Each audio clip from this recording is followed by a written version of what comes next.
Okay, well, the three of us decided to do the creative methods of storytelling and drama to present today. We hope you had as much fun watching as we did creating it. This is from the perspective of children's or family ministry. We've picked a set of stories that we like and found a common theme to present a point, and then just put in dramatic elements to emphasize those points. This could be used for any age group just because it's that amazing. So get your hopes up right now. It's going to be really good. The story will be from Matthew chapter 1, if you'd like to follow along and see how even genealogy can be fun.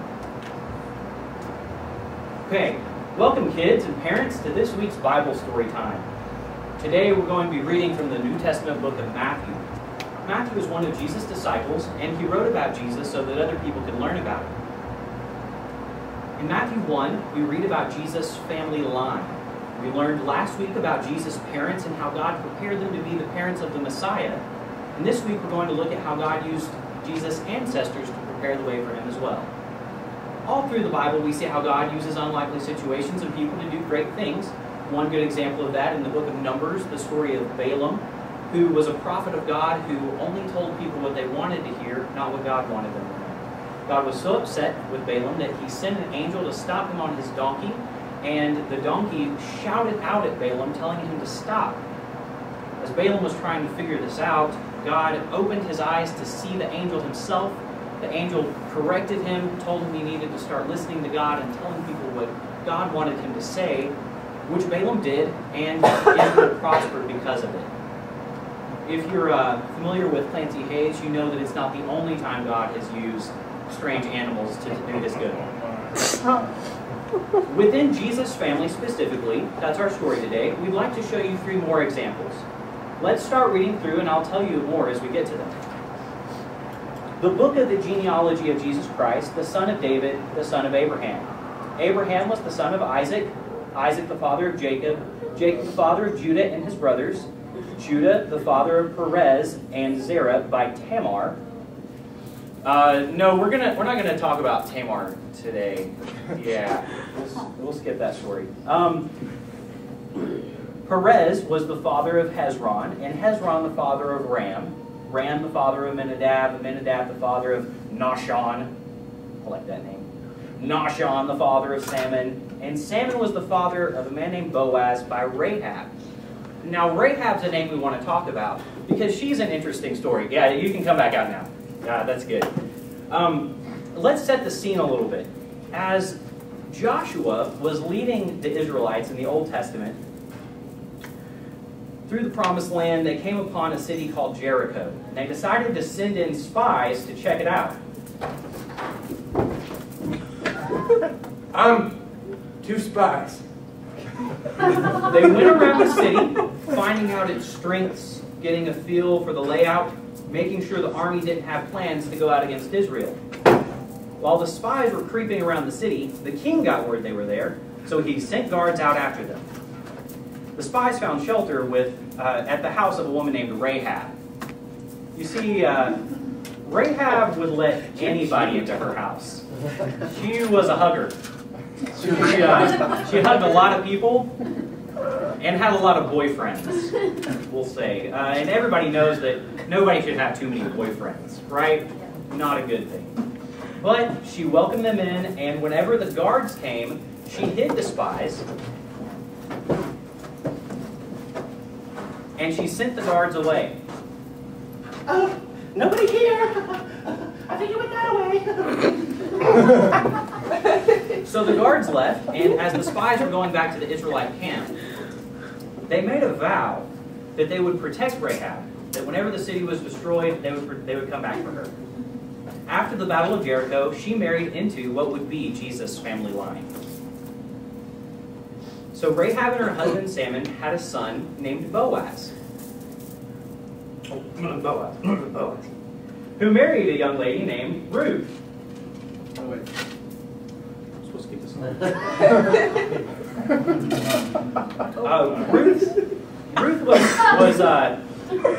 Ruth's the next story we want to talk about because of a woman named Naomi. Sorry, Naomi. You see, Naomi was married to a man named Elimelech and had 2 sons. The sons each married. Ruth was one of Naomi's daughters-in-law. And unfortunately, all 3 of their husbands died. So Naomi decided to leave the country they were in. And return to her homeland. She said goodbye to the other daughter-in-law, but Ruth refused to stay behind. Listen, sweetheart, you just stay here. No! Where you go, I'll go. And where you stay, I'll stay. And where you walk, I'll walk. And where you run, I'll run. Your people will be my people, and your God shall be my God. Amen. Ruth did indeed go with Naomi back to the land where Naomi had a cousin named Boaz. And Boaz was wealthy and had large fields where Ruth would follow behind the farmers and would collect the grain that they dropped. So as Boaz is watching over his fields, he notices Ruth, and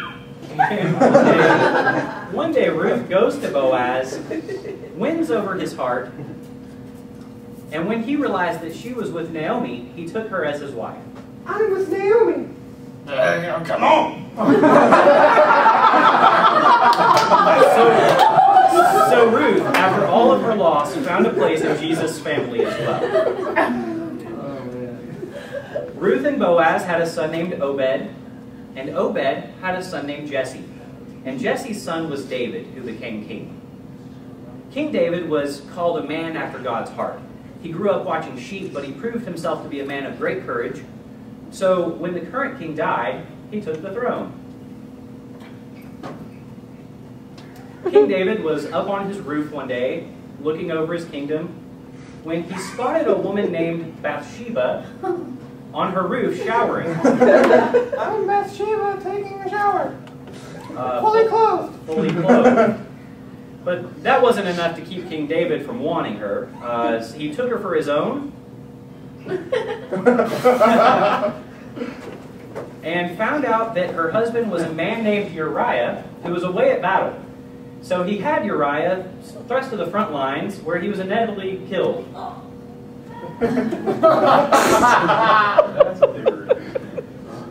And was dragged away off the field of battle.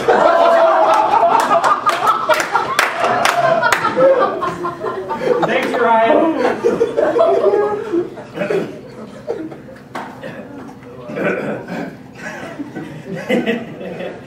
Because of this terrible thing, God sent a prophet named Nathan to confront the king.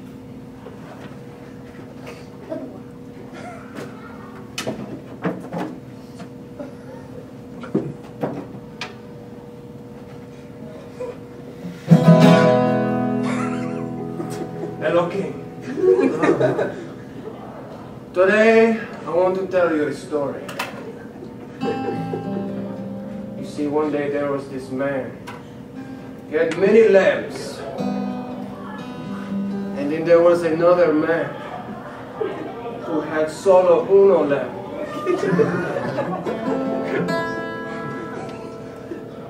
And one day this man with many lambs, he decided he wanted the lamb that belonged to the man who had solo uno lamb. So he took said lamb from the man who only had one lamb. And do you want to know the worst part, my king? Do you want to know the worst part? Well, I'm going to tell you the worst part. You are the man that stole the lamb, and that lamb was named Bathsheba. You jerk.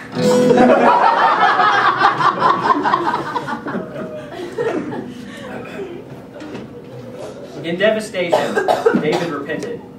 But when Bathsheba had their first baby, the baby died. However, the story